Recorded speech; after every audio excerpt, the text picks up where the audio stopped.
The Center for Migration Studies of New York commissioned over 20 papers on different aspects of the refugee protection system by leading scholars for a CMS conference and special collection of the Journal on Migration and Human Security entitled Rethinking the Global Refugee Protection System.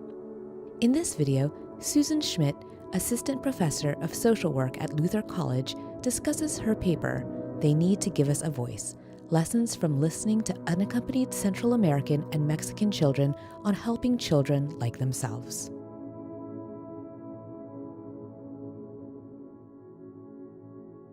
My paper is titled, They Need to Give Us a Voice, and it really intends to do that, to give voice to children and youth themselves.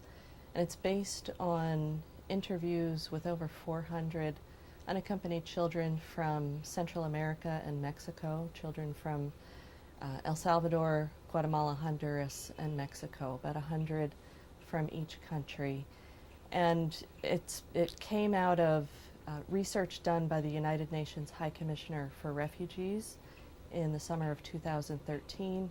They released a report called Children on the Run, and that focused on children's reasons for leaving home.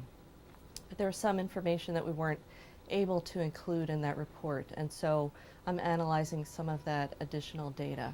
For this paper, I'm looking at a question that we asked children about their own recommendations, how to help children like themselves, and I went back to that data because it really stuck with me after doing those interviews. I thought the children had powerful things to say, and I wanted to go back and have a chance to analyze it.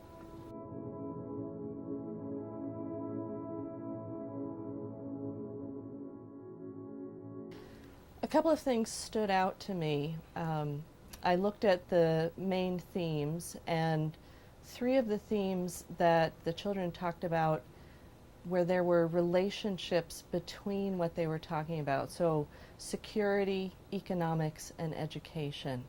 And I really zeroed in on those statements that the children made about the relationships between these three areas. And it made me, I think, a recommendation that stood out to me from that is the need to look at these areas in a collaborative way, not in isolation. So in the ways that we work to impact each of these areas of economics, education, security, another kind of more concrete way of thinking about that is work, school, and gangs or cartels, other kinds of violence, is thinking about how each of those impact the other. And so we can't isolate those areas and work just in one. We need to really look at how collaborative efforts can move towards progress rather than working singularly on each of these areas.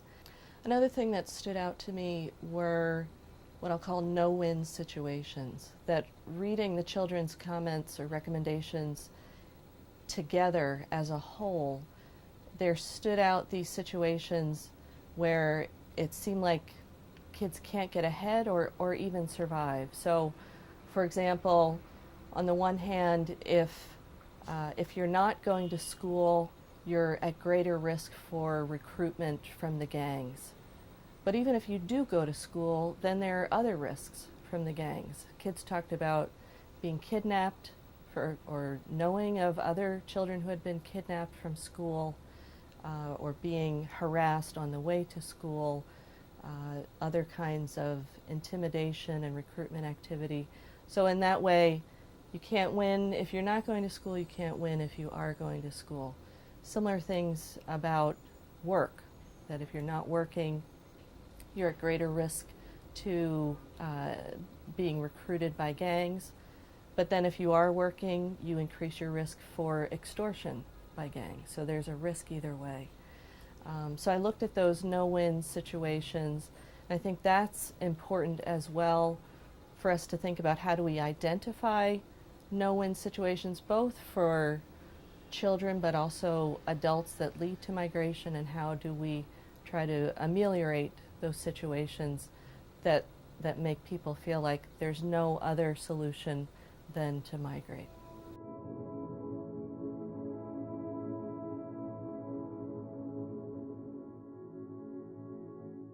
In this paper, I'm specifically analyzing the comments of children from Central America and Mexico, but I think there are implications beyond that. One implication, which I think we often forget, is to give youth a voice, to allow them to have input into the circumstances that are affecting them and to the interventions that are implemented to try to help. I think youth really have important lessons for us to learn. And I think as adults, we sometimes forget that we see things differently because of the power we have that children don't have. And so that applies beyond this context. I think that children and youth are our greatest asset.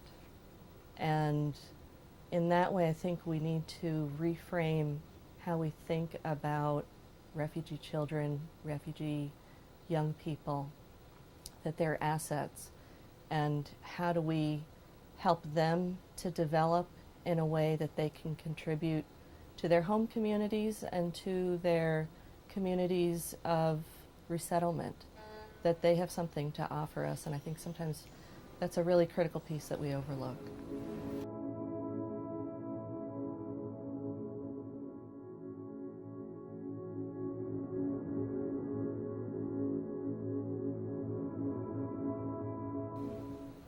I go back to what I mentioned before about youth being assets, and I think that's true with refugees and migrants as well, that they're people with skills who have something to contribute to our communities. I also think about our modeling. What are we modeling for our children in how we treat refugee and immigrant children? Are we modeling the values that we as parents, as educators, as governments, that we want our next generation to implement?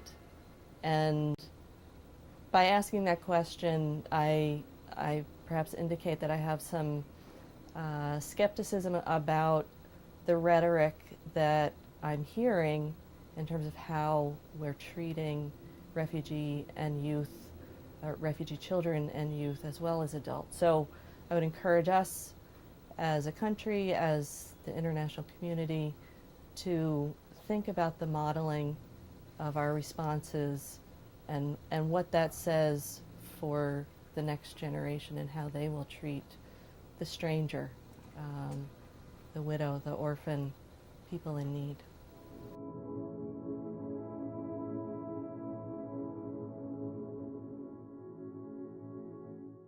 As both a social worker and a Christian, I think that issues of how we respond to refugees and immigrants really speak to our core values, and